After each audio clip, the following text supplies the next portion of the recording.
आसाम बाजेटखौ लानानै गोजोननाय गैया BTCआ। नाथाय बे बाजेटआव मा दं BTCनि थाखाय? बड'लेण्ड अनसाय बिफाननो 4028 कौटि रां गनायथि। सदनाव गिबि मन्त्रि डक्टर हिमन्त शर्मानि नैथि खुंथायनि गिबि बाजेट रां मन्त्रि जयन्त मल्ल बर'आ बिफानारि मन्त्रि महरै गिबि बाजेट गथायो। शुक्रबाराव रां मन्थ्रिया गथायनाय 2026 आरो 2027 बोसोरनि आबुं रां बावजाखौ लानानै गोजोननाय गैया BTC खुंथाया। आसाम बाजेटखौ लानानै गोजोननाय गैयै फोरमायदों BTCनि गाहाय खुंगिरि हाग्रामा महिलारि बिथाङा। मिरु सरकारनिफ्राय आसामा थोजासे रां मोनाखै। जेरैबायदि नागिरदोंमोन बेबायदि मोनाखै आसाम सरकारा। थांनाय बोसोरफोरनिख्रुइ जोबोद खम मोनदों आसाम सरकारा। बेनिखायनो BTCआबो खम मोनगोन होनना बिबुंथि खालामबाय हाग्रामा महिलारिया। অসম চৰকাৰৰ যেনেকৈ বিচাৰিছে দিল্লীৰ পৰা এই হিচাপত পইচা পাবলৈ সক্ষম হোৱা নাই, বহুত কম পাইছে বুলি আমি জানো। তো এই হিচাপত আপুনি BTCটো কম পাব।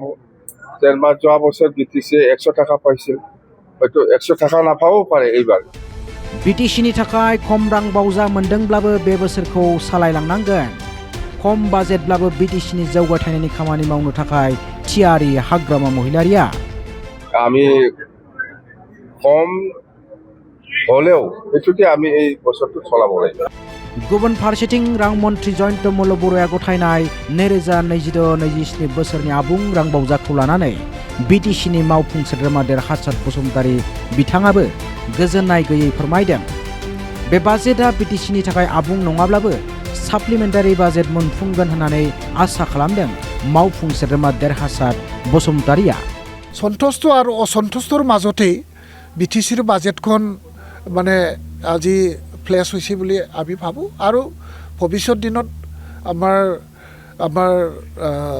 যিটো আৰু প্ৰয়োজন হয়, বাজেটৰ প্ৰয়োজন হয়, সাপ্লিমেণ্টাৰী বাজেট, এডিশনেল বাজেট লোৱাৰ কাৰণে চিফ মহোদয়ে নিশ্চয় ইয়াৰ ব্যৱস্থাটো ৰাখিব।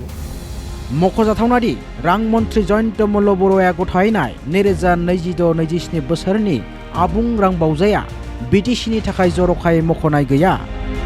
BTCनि थाखाय बे बाजेटआव बेसेबां रां हमनाय जादों मख'नाय गैयाब्लाबो थांनाय बोसोरनि बायदिनो देग्लायबो 900 कौटि रां बावजा BTCआ मोननो हादों, फोरमायबाय BPFनि MLA मनेश्वर ब्रह्म बिथाङा।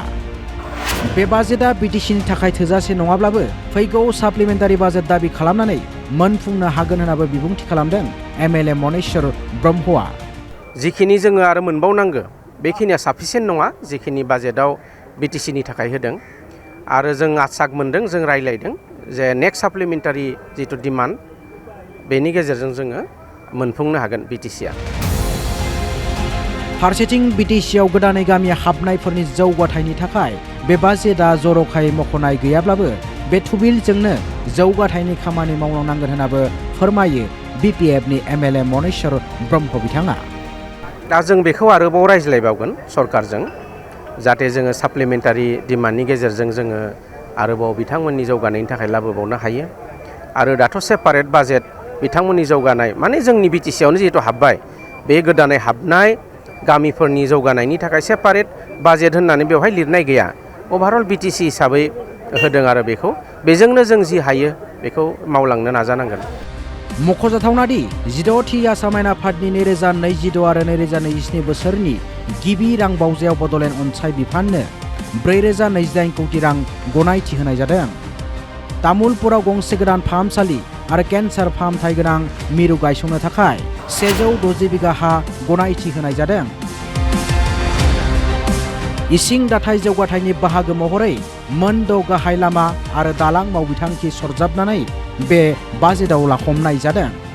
316 बर्ग किल'मिटारनि सिखना जोहोलाव हादोरारि हाग्रामा गायसंनाय जादों आरो मानासाव दावबायारिफोरनि खाबुफोरखौ सोदांनाय जादों आरो हाग्रा बिफाननि मावफारियाफोरनि अनजिमा गोदान थिसनथायनि गेजेरजों बांहोनाय जादों।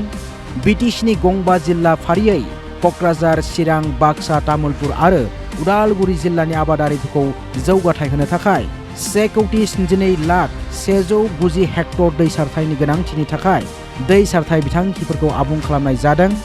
बेनि थाखाय बिफाननो 4,028 कौटि रां गनायथि होनाय जादों।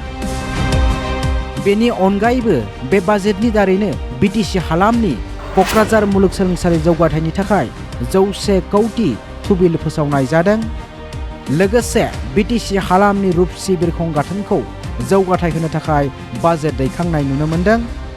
रुपसि बिरखं गाथोननिफ्राय नसुंसे हादोर भुटान, बांलादेशजों लोगोसे नसुंसे हादोरसा मेघालय, सोनाब बंगसिम थोंजों बिरखं फोनांजाब खालामनायनिबो राहा खालामनायनि थांखि दैखाङो बे बाजेटआव। News desk report Bodo live 24।